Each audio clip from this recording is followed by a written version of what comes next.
Il est 7h24 sur Sud Radio.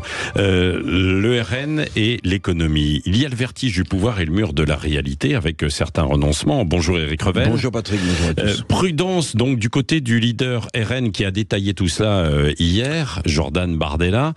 Prudence alors que les sondages donnent toujours le Rassemblement national en tête. Oui, grande prudence hier quand on écoutait Jordan Bardella. Il donne l'impression sur son programme économique, oui, d'alléger, de renoncer.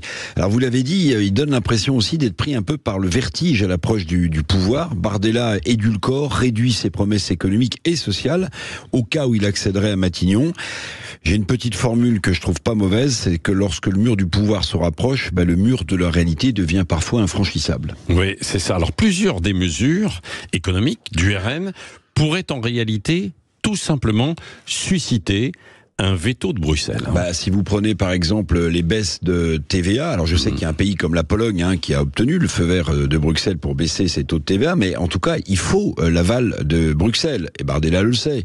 Pour réduire la contribution française du budget au budget européen, vous risquez un veto de Bruxelles. Pour sortir du marché de l'électricité, comme il le propose, vous risquez un veto de Bruxelles. Alors il a trouvé la parade, il promet de passer au tamis des comptes publics, d'un audit des comptes publics, la situation budgétaire exacte du pays. Alors c'est vrai qu'après tout, les erreurs, les omissions de Bruno Le Maire en matière de finances publiques peuvent réserver d'autres mauvaises surprises. Mais on voit bien la ficelle. Sitôt connu l'audit, le chef du RN pourrait renoncer à ses promesses électorales au vu d'une situation financière qui serait trop dégradée. Cette bonne guerre, on l'a déjà vu par le passé. Vous vous souvenez, Mitterrand en 1983, il finit par convertir la gauche à l'économie du marché et à l'Europe. Chirac, qui voulait réduire la fracture sociale, dès 95, il augmente la pression fiscale avec son Premier ministre Alain Juppé, où il propose un plan de redressement des comptes sociaux. Donc, audit et derrière, la situation est trop dégradée, je peux pas faire mes réformes. Alors, c'est ça, dans ces conditions,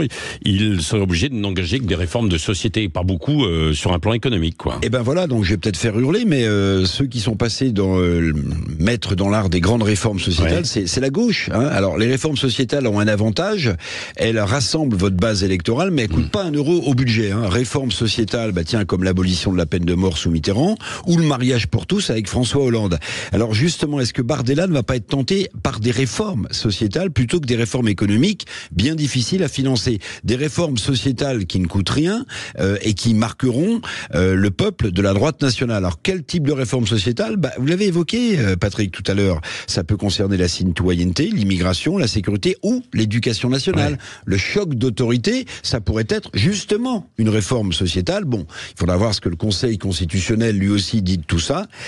Et puis, je vais vous le dire, aujourd'hui, combien d'électeurs votent pour l'application de promesses contenues dans des programmes politiques ou des programmes économiques? En réalité, bien peu.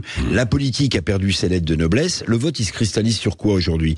Il se cristallise sur le rejet, sur le ras-le-bol, sur la défiance des élites et sur la radicalité politique. Vous voyez, on est bien loin des programmes économiques. Merci Éric Revel. Vous revenez tout à l'heure à 8h15 et on reparlera aussi du pouvoir d'achat tout à l'heure à 8h moins le quart, le pouvoir d'achat dans cette campagne. Tiens, la petite réplique du jour, justement.